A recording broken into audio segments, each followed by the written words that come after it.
How are we, everyone? You're very welcome along to tonight's Anfield Agenda News Roundup. As always, drop a like on the video, hit that subscribe button, and of course, let me know your thoughts in the comment section. I'm going to get straight into it tonight because I actually have quite a bit to talk about.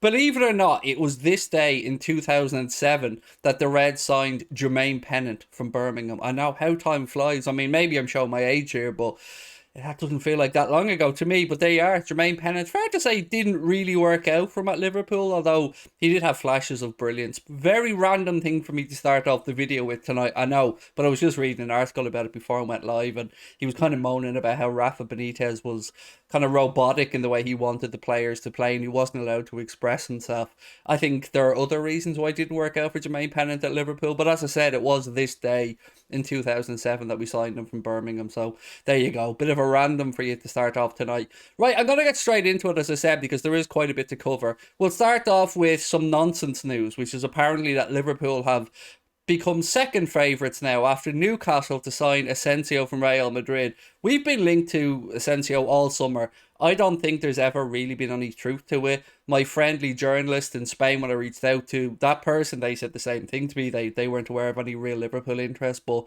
if Newcastle can get Asensio win, be a good signing, a good way to kickstart, I suppose, their first full season with a new manager. So let's wait and see what happens. But again, it's one we can put to bed from a Liverpool perspective. Now, the reason why I'm sure you've probably seen tonight's title and clicked it and you're wondering, what is this about, Craig? How are you going to give us more Bellingham news? Surely to God there's nothing else to report. You've been banging on about it for months now. Will you give it a break? But there's a little bit more. So, look, bookies' odds are never the be-all and end-all, but they're always a decent indicator of some things. And Liverpool are by far and away the bookies' favourites to sign Jude Bellingham when he leaves Borussia Dortmund, which, in my opinion, will be next summer. So there's been a lot of stuff over the recent days that suggested that Dortmund are going to fight tooth and nail to try and keep tooth and nail, I should say. I don't know what tooth is. Tooth and nail to try and keep Jude Bellingham out of the clutches of not just Liverpool but other interested clubs. I think that they need to be careful here, Dortmund, and I'm going to explain why. And again, feel free to let me know your thoughts on it. So, as we know, Dortmund is thought of as a football club where players who want to make that step, perhaps from academies to first team, and will see their opportunities limited in the UK, have often gone to, well, Germany, I suppose, but particularly Dortmund in this case, have gone to go and express themselves to get valuable game time. And again, maybe we get a move back to England or to a bigger club in the future. So, with that in mind, I think they need to be a bit careful about the Jude Bellingham situation because next summer he's going to be at that pivotal point with 2 years remaining on his Dortmund contract. Yes, he absolutely does not have a buyout clause in there, and if Dortmund so wanted to, they could keep the player until either his contract runs down and he leaves for free or for another year or whatever. But they do need to be careful because what they don't want to happen is have a situation where players looked at what's happened to others that have gone there that so far so good. I mean, Haaland's got his move away and other players who've gone to Dortmund as a stepping stone. And that has been their niche, whether we want to say those words or not. That's been Dortmund's little niche where they've been able to get players, knowing that they are a stepping stone club and that they'll make some money in the process.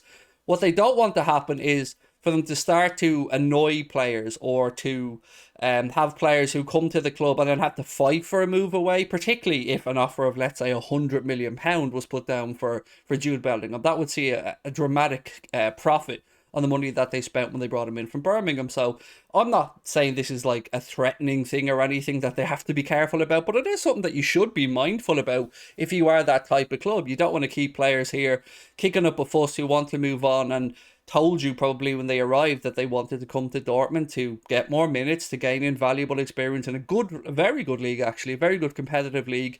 Although you're probably going to say to me, Craig, it's not really competitive and Bayern Munich win it every year. Yeah, I hear you. But apart from that, it's a very good technical league. And Dortmund are usually playing Champions League football as well. So it's been very good experience for Jude Bellingham, and I'm sure he does hold Borussia Dortmund close to his heart, but ultimately, if he wants to go on and really win the big things in Europe, he needs to move to a club like Liverpool, which is where he will end up next summer. Now, back to the bookies odds thing.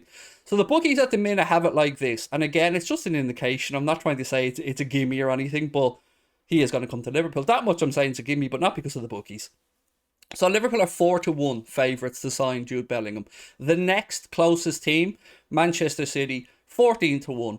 Manchester United, 16-1. Now comes the team who most of you guys seem to be most concerned about when we spoke about Bellingham and other clubs' interest, and that's Real Madrid. 30 to 1. 30 to 1. So if you really think that Bellingham may move to Real Madrid, stick a fiver on it. I mean, if you think you're right, 30 to 1. You're not going to get much better odds than that for a player who, look, he will be linked to Madrid, but I'm telling you, it'll be Liverpool he moves to. So take from that what you want. But yeah, they're the odds. And as you can see, quite a big gap between Liverpool's odds and those of even Manchester City, who were, what, 14 to 1 compared to our 4 to 1. So I'd even say the 4 to 1 is great value. Not encouraging anybody to bet, but again, just a little indication that even the bookies know where he's most likely to go and where he's going to end up.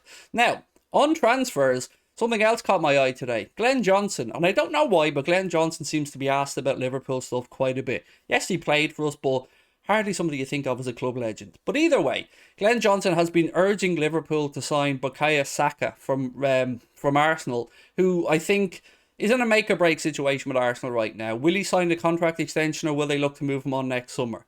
But either way, 100 million. 100 million pound is the figure being bandied around that Arsenal will apparently look for to sell Saka at any point. Now, with all due respect to Saka, who is a very good young footballer who has undoubted talent and great ability, but it's getting ridiculous now. It is getting beyond the joke. 100 million. He is nowhere near 100 million. He's no more 100 million footballer than Jack Grealish was 100 million footballer. So whilst I would have no anger or frustrations about Liverpool being linked to Saka, this 100 million valuation stuff is quite simply nonsense in my opinion. But I'd love to know what you think his real valuation would be. And would you be happy to have him at Liverpool? Because our camp is kind of split in it. I'm kind of not sure either way yet. Would like to see him progress a little bit more before I made up my mind. Paddy doesn't really rate him that highly, but Chris, I think, would, if my memory is correct, would be fairly happy for him to join Liverpool. So that's where we are with those ones. Another couple of bits of news today around Liverpool Football Club is that Pep Lijnders' book has come out, or at least excerpts of it has come out, and there's one part in it around Trent Alexander-Arnold where he basically says Trent is going to be a future captain. He was speaking about him coming through underage levels and how good he was and how even how seriously he took it coming through every age bracket through Liverpool Football Club. So I say this book is going to be an amazing read and I can't wait to get my hands on it. Let me know. I don't know if it is out yet. If it is and you have it, let me know your thoughts on it. Is it worth a read? Because to me, Pep Lijnders is just one of the best footballing minds out there, bar none. Now, one more thing about bookies odds, by the way. Leroy Sané from Bayern Munich. Arsenal are currently favourites to sign him at the bookies, but interestingly, and I don't know where this has come from, Liverpool are second favourites to sign him. Now, I'm aware, I should